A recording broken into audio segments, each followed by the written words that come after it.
டே டே 2. நேற்று night work out பண்ணது பாடிலாம் செம்மையாக வலிக்குது.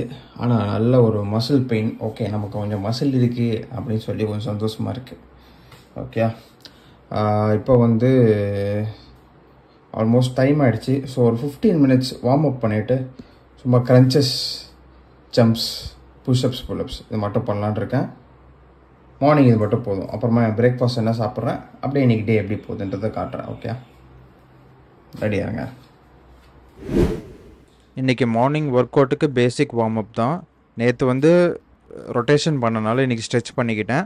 மோஸ்ட்டாக ஸ்கூல் டைமில் விளையாடும் போது இப்படி தான் பண்ணுவோம். ஒரு நாள் ரொட்டேஷன் பண்ணால் ஒரு நாள் ஸ்ட்ரெச் பண்ணுவோம். ஸோ அதனால் அதையே ஃபாலோ பண்ணிக்கலாம் அப்படின்ட்டு ஃபாலோ பண்ணிக்கிட்டேன். பாருங்கள், மேக்ஸிமம் என்னென்னலாம் முடியுமோ அதெல்லாம் ஸ்ட்ரெச் பண்ணிக்கிட்டு நம்ம க்ரன்ச்சஸ் ஸ்டார்ட் பண்ணியாச்சு. சப்போர்ட்டுக்கு வந்து இந்த கட்டில் கீழே கேப் இருக்கும்ல, அதை யூஸ் பண்ணிக்கிட்டேன். கீழே வச்சு க்ரன்ச்சஸ் போட்டால் எனக்கு பேக்கில் வந்து ஸ்கின் டேர் ஆயிரும். எப்போவுமே அது நடக்கும். அதனால் எங்கே கம்ஃபர்டபுளாக இருக்கோ அங்கே வந்து க்ரன்ச் போட்டுக்கிட்டேன். அப்புறமா பாருங்கள், இது வந்து அரைப்படல் க்ரன்ச். இதுக்கு பேர் வந்து ப்ராப்பராக தெரியல, உங்களுக்கு தெரிஞ்ச கமெண்ட்டில் சொல்லுங்கள். அதுக்கப்புறம் கிக் பேக் தான் நினைக்கிறேன்.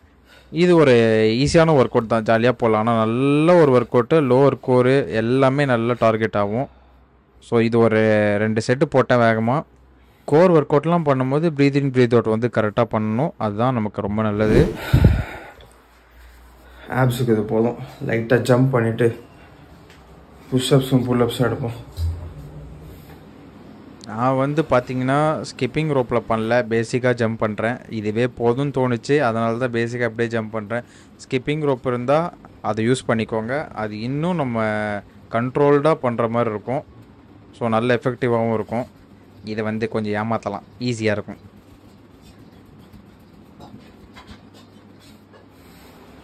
நெக்ஸ்ட்டு புஷ்அப்ஸ் பண்ண போகிறோம். நேற்று வந்து ரொம்ப முக்கிட்டோம், இன்றைக்கி எப்படி பண்ணுறோன்னு பார்ப்போம். ஒரு நல்ல ஃபார்மில் தான் இருக்க மாதிரி இருக்குது, பார்ப்போம். ஃபர்ஸ்ட் செட்லேயே 15 கவுண்ட் போட்டேன், எனக்கே கொஞ்சம் சந்தோஷமாயிடுச்சு. ஆனால் செகண்ட் செட்டில் 4, 5 அதுக்கு மேலே முடியல, அதோட நிறுத்திக்கிட்டேன். அதுக்கப்புறம் புல்அப்ஸ் போட போயிட்டேன். புல்அப்ஸ் ஃபர்ஸ்ட் செட்டில் 6 கவுண்ட் தான் வந்துச்சு. அதுக்கு மேலே கை செம்ம வலி, நல்லா ரெட் ஆகிடுச்சு. திரும்பி ட்ரை பண்ண முடியல, கையெலாம் நல்லா வலி. ஐயோ போதுண்டா அப்படின்னு சொல்லி ஒரு 2-3 செட்டு ட்ரை பண்ணிவிட்டு அதோட முடிச்சிக்கலாம் அப்படின்ட்டு பண்ணேன். பாருங்கள்,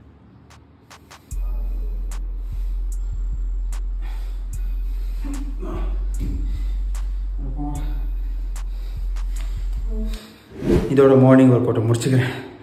போதும், கையெல்லாம் வலிக்குது. ரொம்ப நாள் ஆச்சுல புல்அப்ஸ்லாம் போட்டு, காப்பு கறிக்குது கையெல்லாம்.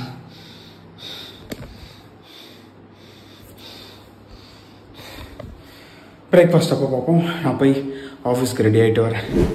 பிரேக்ஃபாஸ்ட் வந்து பார்த்திங்கன்னா பருப்பு குழம்பு, பீன்ஸ் பொரியல் கொஞ்சமாக, அதுக்கப்புறம் 5 முட்டை, அதில் 3 full egg, 2 egg white.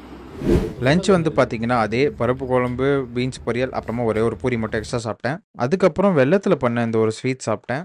Night டின்னருக்கு பார்த்திங்கன்னா வீட்டில் உப்பு உருண்டை பண்ணியிருந்தாங்க. இதை வந்து சட்னி தொட்டு சாப்பிட்டேன், செம்மையாக இருந்தது.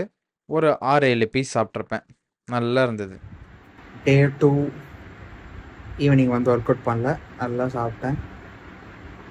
பண்ணலான்னு நினச்சேன், அப்படியே மசில்லாம் பயங்கர வலிக்குது. அதுக்கும் கொஞ்சம் ரெஸ்ட் கொடுப்போம். இன்டென்ஸாக ஸ்டார்டிங்கே வந்து இவ்வளோ ஒர்க் அவுட்லாம் கொடுத்தா சாவடிக்க வேணாம். ஸோ ஸ்ட்ரென்த்து கெயினாக தான் போகிறோம், பொறுமையாக ஃபோர்ஸ் பண்ணலாம். நாளைக்கு பார்ப்போம். பாய்.